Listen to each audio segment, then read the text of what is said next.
हाँ दुआ आपा, ईशा को भूख लग रही है, आप उसके खाने के लिए कुछ बना दे। बिल्कुल, आओ बेटी। जी कहिए उमर भाई, क्या न्याजी मिल गया है? ठीक है, मुझे फौरन लोकेशन भेजे, मैं बस निकल रहा हूँ।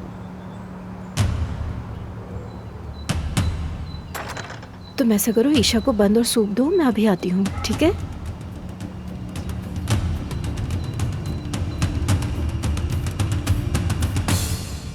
अजमा साहिबा ने पैसे भिजवाए हैं। वो कह रही है कि यहाँ से फौरन चले जाओ, अब्बास के सामने नहीं आना और दोबारा तुर्की आने की जरूरत नहीं।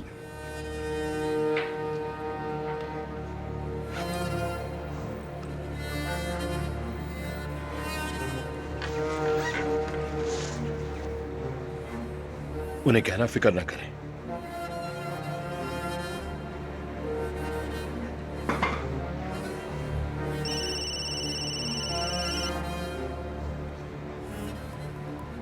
हाँ बोलो दुआ। मेरी बात सुनो न्याजी, मैं ज्यादा देर तक तुमसे बात नहीं कर सकती। क्यों, क्या हुआ? तुमने कहा था ना कि तुम्हारे बारे में कुछ सुनूं तो तुम्हें फौरन बताऊं, इसीलिए मैंने तुम्हें कॉल की। कुछ हुआ है क्या? अदनान साहब तुम्हें हर जगह ढूंढ रहे हैं।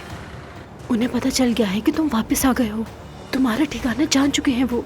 किसी भी वक्त तुम तक पहुंच जाएंगे। मुझे क्यों ढूंढ रहे हैं? मैंने ऐसा क्या किया है? यहाँ बहुत कुछ हो चुका है। यही बेहतर है कि तुम फौरन यहाँ से चले जाओ।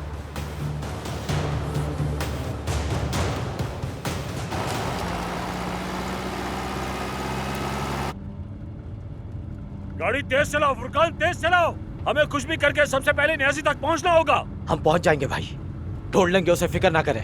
मुझे उसके मुंह खोलने से पहले उसे खत्म करना होगा, वरना मैं बर्बाद हो जाऊंगा। आलू की तरह मसल देंगे मुझे। क्रॉस करो उस गाड़ी को।